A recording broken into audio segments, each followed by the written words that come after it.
헬스조선 상예 서비스 3일의 약속. 네, 이 헬리콥터 드롭이라는 말이 있습니다. 헬리콥터에서 떨어뜨린다 그런 뜻이죠.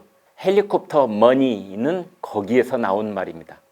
경기 침체 위기를 견뎌내기 위해서 비행기로 돈을 뿌리듯이 국민들 호주머니에 현금을 꽂아주는 것입니다. 그런데 이것이 주식시장에서는 별 소용이 없다는 게 드러났습니다. 코로나 사태로 초토화된 경제를 되살리기 위해 트럼프 미국 대통령이 1조 2천억 달러를 투입하겠다고 발표를 했습니다. 국민 한 사람당 최소 1,000달러씩 현금을 2번 지급하겠다고 했습니다. 우리 돈으로 120만 원씩 2번 뿌리겠다는 것이죠. 늦어도 4월 말 이전에 정부가 발행한 수표가 지급될 것이라고 했습니다. 주식시장이 어떻게든 반등할 줄 알았습니다.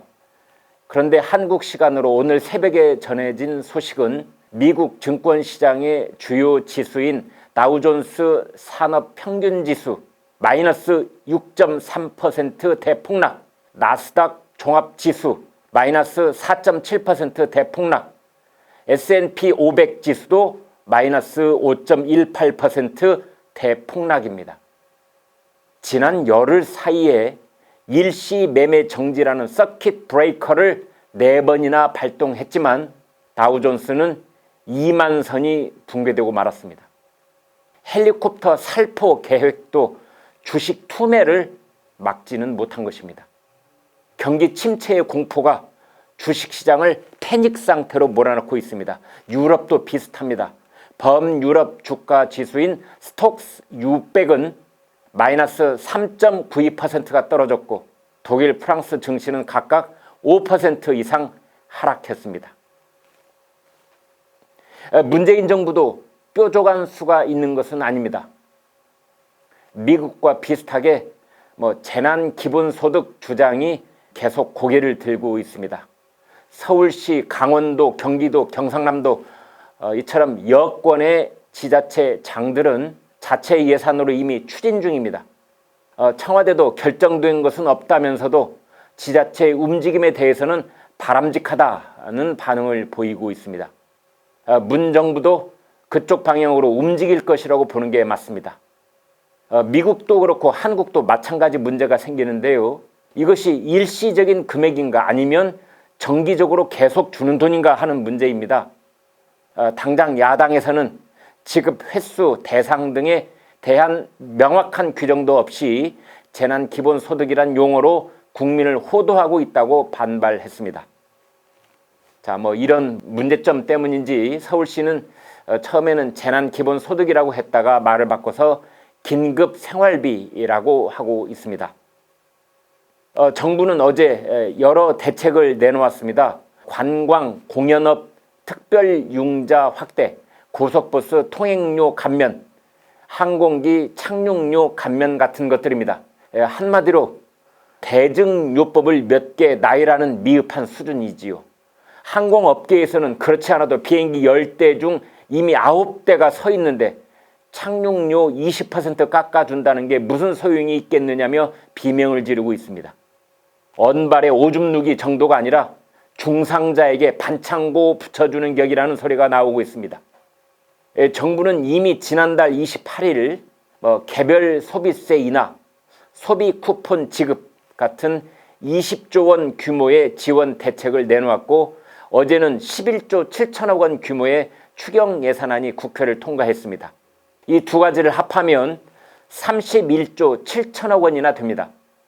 그런데 막상 피해 업종과 취약계층에게 핀셋처럼 정조준을 해서 실질적인 도움을 주는 조치는 거의 이루어진 게 없습니다. 사실 이보다 더 중요한 것은 집행 속도입니다. 문재인 대통령도 어제 경제주체 초청 원탁회의 마무리 발언에서 속도가 중요하다면서 속도라는 말을 5차례나 언급했다고 합니다. 그런데 여기까지 말뿐이고 실제로 집행은 없습니다. 정부가 추가 정책 수단을 내놓지 못하고 있는 것입니다. 목숨이 끊긴 뒤에 유문품을 들고 찾아와 봤자 아무 쓸데 없습니다. 한계에 봉착한 영세 자영업자, 소상공인, 생사의 갈림길에 서 있는 중소기업, 취약계층, 이런 곳을 세밀하고 정밀하게 조준해서 긴급 처방이 이루어져야 합니다. 그러나 현장 공무원들은 나중에 벌어질 책임 소재 때문에 집행 속도가 더딜 수밖에 없습니다. 따라서 나중에 문제가 생겨도 책임을 묻지 않겠다고 보장을 충분히 해주고 선 집행 후 심사라는 원칙을 강하게 지켜내야만 합니다. 다시 원래 얘기로 돌아와서 한국형 헬리콥터 살포는 어떻게 실행될 것인가 하는 점입니다. 금리 인하 같은 통화정책이 전혀 먹히지 않으니 결국은 현금을 뿌리는 재정정책이 마지막 보루가 될 수밖에 없을 것이라는 분위기입니다. 전쟁 같은 상황이니만큼 재정 전권을 정부에게 줘야 한다는 목소리도 나오고 있습니다. 더구나 4.15 총선이 이제 3주밖에 안 남았습니다. 집권 여당과 정부는 그동안 명분이 부족해서 언론 눈치를 보느라 현금 살포를 멈칫거렸는데 이제 긴급 처방이라는 명분도 생겼겠다.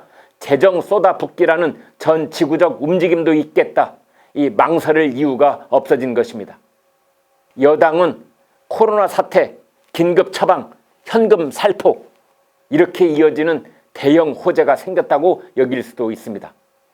그러나 이런 돈은 절대로 하늘에서 뚝 떨어지는 돈이 아닙니다. 적자 국채를 발행하든지 증세를 하든지 대대적인 세제 개편을 하든지 뭐든 해야 합니다. 대기업과 부자들에게서 돈을 더 뜯어내든지 투명한 유리지갑을 가진 봉급쟁이들을 다시 한번 더 털어내든지 해야 합니다. 소득세 세율 구간에 따라 어떤 봉급쟁이는 재난기본소득 100만 원을 받은 뒤 갑자기 세율이 뛰는 바람에 추가 세금을 300만 원쯤 더 낼지 모른다는 분석까지 나와 있습니다. 우선 선거에 목을 메고 있는 상황에서는 아직 초중고생인 우리 아이들의 미래를 담보로 국가가 빚을 지는 것도 서슴지 않을 것입니다. 흑자 도산의 위기에 몰린 기업을 정부가 긴급 처방으로 살려낼 때 흔히 링거 수혈이라고 합니다. 전 국민을 상대로 현금을 살포하는 것을 두고 미국의 월스트리트 저널 신문은 대중에게 아편을 처방하는 것이라고 했습니다. 고통을 잠시 잊게 하는 아편 처방이라는 것입니다. 일본도 지난 금융위기 때 현금을 줬지만 그중 3분의 1만 소비로 연결됐고 나머지는 장롱 속에 쌓아두었습니다. 문재인 정부가 일시적으로 100만 원씩 준다고 한들 그것이 서민들에게 재기의 발판이 될 것인가, 아니면 3분의 1만 소비시장으로 풀리는 괴상한 아편 처방이 될 것인가. 여러분은 어떻게 보십니까? 문재인 정부는 한 번도 경험해보지 못한 길로 들어서려고 하고 있습니다.